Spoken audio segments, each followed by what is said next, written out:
What a game. Two really good teams played extremely hard, and give them a lot of credit. Very well coached, and they play extremely hard. They've got a very distinct identity in how they play. Very physical with their ball pressure. Very aggressive with their defensive flows, and then offensively, they get it out in transition as well as anybody. Their tempo is obviously the number one tempo in the country, and they drive the ball. They're just very persistent with off the bounce, and then they crash the glass as good as anybody. And just couldn't be more proud of our group to be as relentless as we were in a game where we just weren't very sharp offensively, and some of that was credit to Charleston, but some of it was self-inflicted.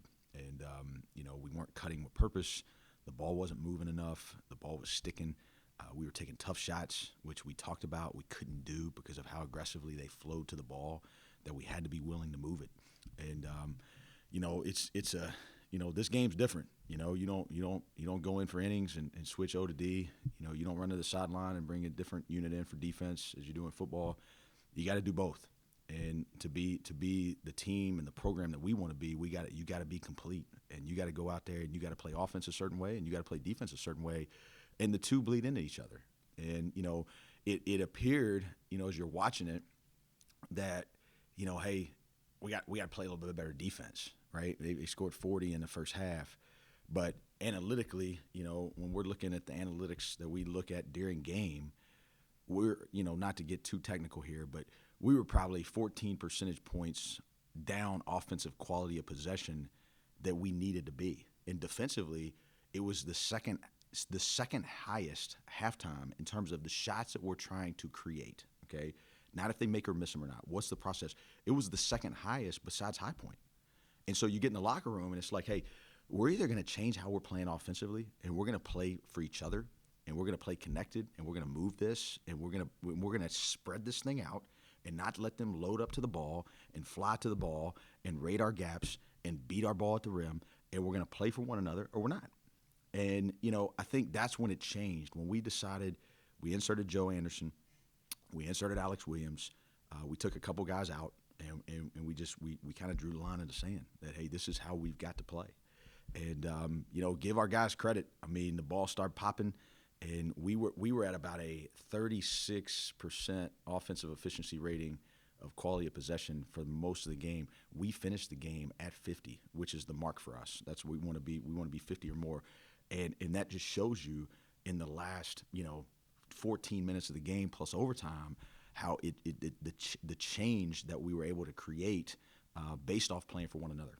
And it's what our program's built on, right? Being great teammates, being willing to move the ball, and being willing to fly around on defense. And we've got to make sure we do that consistently. And when we do, this group will have a chance to be special. And, we're towing the line in a lot of these games and 4 overtimes. And, I mean, it's an unbelievable response. But if we can get consistency of how we play and the connectivity that we play with, I feel like that's when this team's going to make another jump. Coach, tonight, the past 2 games, Marcus Foster's been unbelievable. And then, it wasn't like it was bad tonight, but, it was almost a situation where nothing's working. And you put in Joe Anderson, I think 10 seconds later, he's knocking it out of Meek's hands. He gets 5 steals in 17 minutes. But he hasn't played since Louisville. I mean, how does he do that? I mean, how do you I've had that ready when you haven't played? I think the neat thing about it is, we've obviously, in my opinion, we've lost a lot of focus in college sports of what this is about. And this is about teaching people how to respond in life, right? This is about teaching connection. This is about teaching teamwork, being willing to work while you wait, right? That it's not instant gratification, that life, it's not that you got to wait to feel good to do good. In this life, you got to do good to feel good. And that doesn't always, that's countercultural, right? Everybody wants to feel good, right? But in life, you can't wait to feel good to do good. And what Joe has been able to do in the past couple of weeks, and we've seen it, it was a direct shift in his attitude that he started coming in this building every day, and he was deliberate in how he was getting better. Scott, he had missed a day of extra work. And when I say extra work, I'm talking about in the mornings with a position coach or on his own. I go down there, he's down there. This morning at 11 o'clock, I walk down there, he's down there.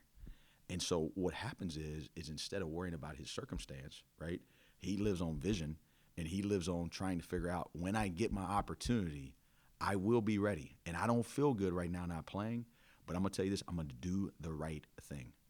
And so when we got to halftime and we knew at that juncture we had to make a personnel adjustment. And we were confident in it. You know, it was like, hey, he's ready. He's earned this.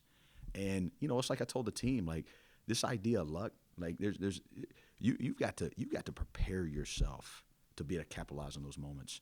And he went out there, Scott. He played desperate. I mean, he played desperate, and he basically played. He said, hey, I'm gonna let all 3,000 people in here watching this. I'm gonna let them see that I've got my opportunity, and I'm not letting go of it. And I respect it. It's what the program's been about, right? And you got to get over self, and you got to be willing to work while you wait, and you got to be willing to sacrifice. And when you do that to a point where you can put it into the team, and you learn that it's not about you, that's when things change.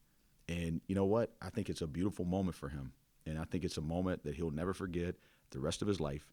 And I think in God's humor, it's a way that he used basketball, and he said, hey, I want you to remember this, because he changed the game tonight. He changed the game tonight, and he's been through it. He's been through it, and he stayed with it, and he's been working. And I couldn't be more proud of that. I could go on and on and on about what he's done in the dark. And what you do in the dark will always come out in the light. I'm a big believer in that. And tonight we saw it in the biggest light. He died to self, and he went out there and he played as hard as he could, and you saw what the result was. Coaching can sometimes be an enigmatic science, right? So it was never a question of you trusting Joe Anderson. It was when to trust him. Can you comment on how you knew as a coach this was the right time to trust him? You know, I've said it all fall that we're not necessarily a finished rotation. You know, that 14 scholarship players. You know, I am a believer that, you know, certain guys earn the right to play, and I like giving guys opportunity to get in flow. As a player, one of the most frustrating things for me was, you know, the inconsistency of go in, come out, you know, play this amount. Don't, you know, I'd rather play one guy 10 minutes than two guys 5 minutes. And I just feel like, you know, to play a game 5 minutes, 2.5 minutes here, 2.5 minutes here, like, what can you really get done? And so it was more so us saying, hey, through practice, through live statting, through analytics, through film breakdown, here are the 8 guys that we feel like have earned the right to this point. But as you go through a season, you know, things change, and you know, opportunities present themselves. And you know, the trick in this whole thing is you just got to be ready for it. And so, you know, I'm just a big, like, you know, I've said this before, just countenance, you know, your presence. Are you coming in daily acting like a winner, right? Are you waiting to show that you're a winner, right? Well, that's two different deals. You just got to go be a winner every single day. Be deliberate, try to get better, and see what happens. And he's done it. You know, he's been walking around here with a smile. He was excited as anybody the other night at High Point, and I just filed those things away. You know, and you know, it was just one of those deals where you want to see it consistently over time, and you want to make sure that hey, you know, he's consistently showing that he's ready to roll. And then tonight, you know, the opportunity presented itself, and he capitalized on it. You know, and the multiple efforts that he had on defense, the intensity that he played with. You know, it's like the 80-20 rule in life, right? Like you gotta get to that point where you can play in that 20 percentile in terms of effort and guts and determination. And you know, 70-75 percentile defensively, it's just not good enough at this level. Not to beat really good teams. And he definitely put himself in that category of saying, hey, I'm gonna go out here and I'm gonna absolutely exhaust myself, and I'm gonna play as hard as I can for a brother, and I'm gonna go see what happens. Beautiful story. And Coach, I kind of think it gets a little lost with you know, Jalen's points, Mike's shot, and Joe's, you know, performance on defense. But Alex Hunter had 17 points for you in the second half. Can you just, you know, speak on a little bit about what you saw? Yeah, I mean, I think that's why, like, you know, basketball is such a team game. I think that's why. I mean, that's part of the reason I love it, and why I, you know, give my career to teaching people how to play it. And because what you see there is, like, when one guy inserts energy and then another guy comes in and inserts energy, Well, what it does is it changes the collective, right? So now all of a sudden everybody starts moving it, and now this thing's popping, and then somebody makes a shot, energy gets up, and then all of a sudden, right, shots start falling, okay? Shots start falling for Alex Hunter, okay? I thought Jalen Slauson played like a warrior the whole game. I really did. I mean, I really felt his presence really for the entirety. But Alex Hunter, I mean, the shot he made down 6 to come off that 3, and I'll be honest with you, another big shot was right before half. We called a play that's a staple play for us, trying to get him a 3, and we were down 11, and we weren't playing well. And so we got that, and then we got possession as well at half. And he's just a big shot maker. But I tell you this, going back to what I just said a little while ago, I mean, you talk about somebody that's always in here. I mean, you talk about a guy that he cares so much. And he's turned into a special player. I mean, he always has been, but like he's starting to show that he can continue to play this game because he's showing that, hey, you can put some things on my back. I can carry a load. I can hit big shots. He's got courage. He's got toughness. He's a willing defender, and he takes care of the ball. And I think he's showing he's an all-conference player. And he's somebody like I've always had him. You know what I mean? Like he's been with me all 5 of my years. And I'm gonna be sick, the day that he has to go out of here on senior night. But couldn't be more proud of what he's doing. Coach, do you think all these games right here together are for some kind of purpose? Well, USC Upstate, Jalen gets hurt, and things aren't really the same after he goes out. Jalen fouls out at high point, and you find a way to win. You're down 15 tonight, and nothing is looking good. I looked down at one point, I think it was like 62-37 on shooting percentage in the second half. All that kind of combined to kind of show you guys something. Yeah, that's what I told. That's what I told the team tonight, Scott. Like, let's not think we're not being taught something. Like you got. I'm just a big believer in that. Like, when I go through situations in life and I start seeing things and like, what am I being taught right now? And I think for us as a program, as a team, it's the ability, and listen, this is so like opposite of sport right now, okay? How's this helping you? What are your point producing numbers so that maybe you can go leverage to transfer, or you can leverage it to go be a pro, or you can go get these rewards, or you can go get tweets and you can go get likes so you can get NLI, right? And we've all funneled this thing down into self-serving operation to where now these players feel the pressure that I have to go play well. Because if I play well, then this is what happens. And we're losing the idea that but it's still this is still the ultimate team game. And this isn't about leveraging your opportunity for what's the next opportunity. This is about dying to self, losing yourself in a team, and realizing that, you know what? These 5 guys working together, you can produce way more together than you can going out there and trying to do it by yourself. And I think what we have to understand is this group loves each other. We've got a great chemistry. We got a great deal. Okay, we got great people. We got great players. We got great parents. Like, we get to come in here every single day and we get to coach a really good group. But nobody's ever had to teach any of us how to be selfish. It's you know what I mean? Like, nobody's had. There's no books out there that say, hey, here's how you're selfish. Okay, and I think what we're having to learn right now is, can we consistently say, hey, you know what? We're going to depend on one another, and then that's going to get us further individually at the end of the day than we ever could have gone, and getting to a point where like you trust that, right, and that you can depend on that. Because Scott, when we do that and we play like that, I mean, at Louisville tonight, Charleston down 15, but you could see it, like you could literally feel the energy shift of how the ball was moving and how the stances were lower and how we were flying around on defense, like, right? Like, it wasn't like, well, man, they just started banging a bunch of shots. Like, you literally could feel the energy shift, and it was because we had to depend on one another. Will we do it possession by possession every single day for the rest of the year and understand that's the paradox of life, that if we'll die to self at the end of the day, if you just keep getting better and you keep depending on one another, like, your journey will sort itself out, right? Your journey will sort itself out, and you'll get further than you ever thought you could have gone if you will just not focus on how this is going to return for you. And I think to me, like, there's nothing else like the belief of staying in hard moments, right? Being down 6 in life with 24 seconds to go, that's gonna happen, and you got to mentally be able to stay in that moment and be able to produce. But I think the dependence on one another, I think that's the message that we got to get through to this. That for not like the staff having to get it to the players. I think all of us have to receive it. You know, that like can this program be one that's truly built on team first, and that whatever happens through that, like, we're just gonna trust it. And that's when the game's at its best. That's when teams play at their best. That's when the magic happens in this game. That's when you create beautiful offensive possessions, and that's when you get stops. And there's not a single person that can do it on their own.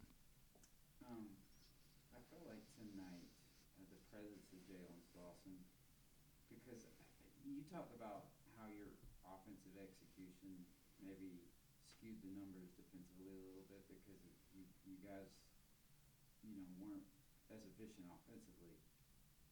Also, on the other side of it, I think Jalen Slauson, the ability to draw 13 fouls, kind of took their rhythm away from them. And for an offensive a team that wants to play up tempo and create more possessions and kind of force you into a faster tempo, that kind of kept that from happening because he was able to take advantage of his matchup and really draw fouls. Could you just comment on that?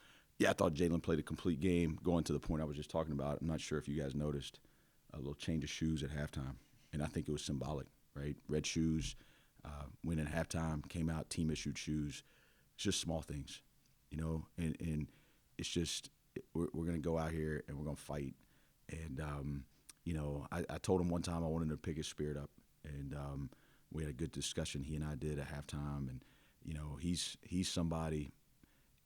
Jalen's special to me in a lot of ways, and I love all these guys tremendously, and they're all part of my family, and but he's somebody that I've been through a lot with him, and I view all these guys like children, and like my sons, but like he and I, we just been through a lot, his freshman year, trying to help him grow, and not getting the production that he wanted and not going at things as hard as I wanted him to go.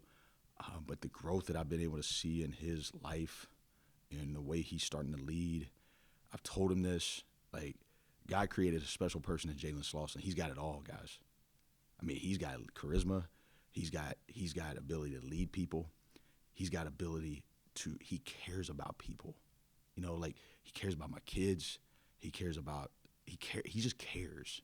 And like you look at his basketball skill set, and he can do it all there too, right? And it's just like, how hard are you willing to play? How much are you willing to invest?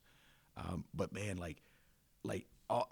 and we can keep going on this, but like nobody saw his growth this fast, right? And out of the gate. I mean, obviously they leave him off the preseason all-conference team. He didn't worry about all that. Like, he's just in the gym. And he goes out there tonight and scores 33. He gets whatever many rebounds, and he just played. I told the team before the game started, I said, tonight we're gonna have to be strong and courageous. Like, we're gonna have to be strong and courageous.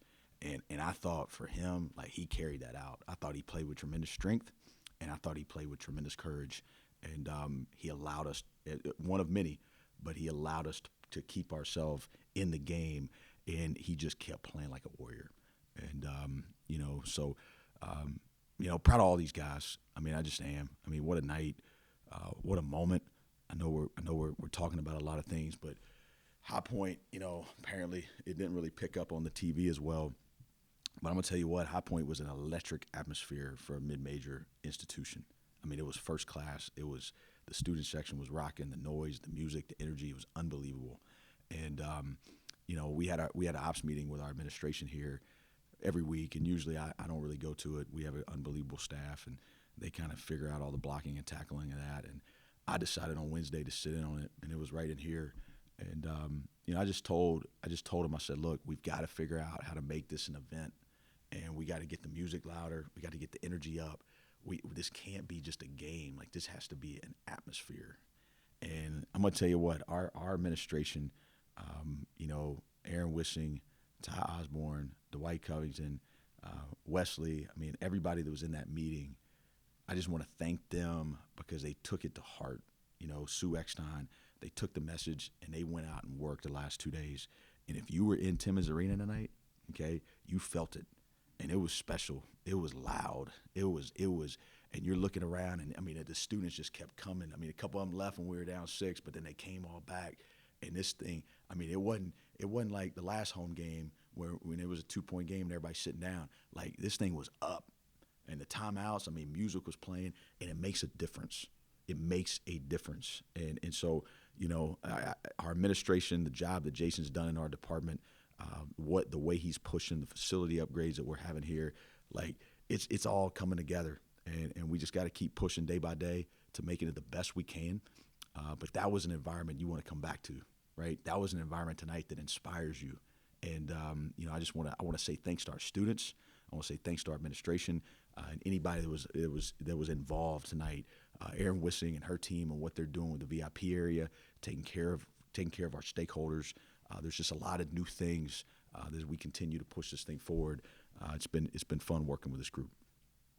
One more quick question. Yep. Just based on Mike Bothwell doing Mike Bothwell things, what do you think of the last shot?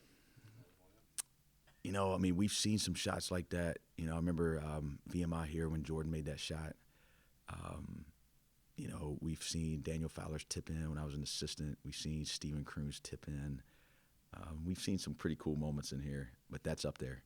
I mean, it's, you know, to bank it in, and it's just kind of like, oh, wow. You know, I mean, I wish we didn't have any timeouts. I used the timeout to get the 3-point play in and cut it to 3. And so then we got the steal, and then, you know, I was hoping that we would just space and drive it and get a good kick. And, you know, we started converging on the ball a little bit, and, you know, we weren't able to get in good spacing. And, you know, y'all know, everybody that knows me knows how much I love Steve Spurrier, and he always just say it, you know, the ball just bounced our way tonight. And, you know, it banked in there. And it's the mystery of sport. It's why we all come back. You know, if you miss it, you know, you're sick. And it's a great, courageous effort on the comeback. But unfortunately, what you did in the previous part of the game, you know, cost you. But if it throws off that glass and it falls in there and it goes in that net, it gives you an opportunity to keep fighting. And, you know, Mike's earned that too. I'm hard on Mike. Mike's 3 points freshman year, 10 points, 16. And now I'm asking him to go, you know, be an elite guard. And, you know, to be an elite guard, you got to be complete. And you got to sit down and you got to guard and you got to lead a team and you got to drive the ball, but you got to know you're going to demand attention on the scouting report and you got to be willing to kick the ball. And the more you go up on the scouting report, the more responsibility you have. And, you know, I can't wait to see. He's not finished either. You talk about another special person. I mean, we got some special people in this group, and he's definitely one of them. And to be able to challenge him, for him to have to watch a little bit and to go in there and to respond the way he did, just shows the competitor, the person, and the character of Mike Bothwell, and it's why he's going to have a very special career playing this game.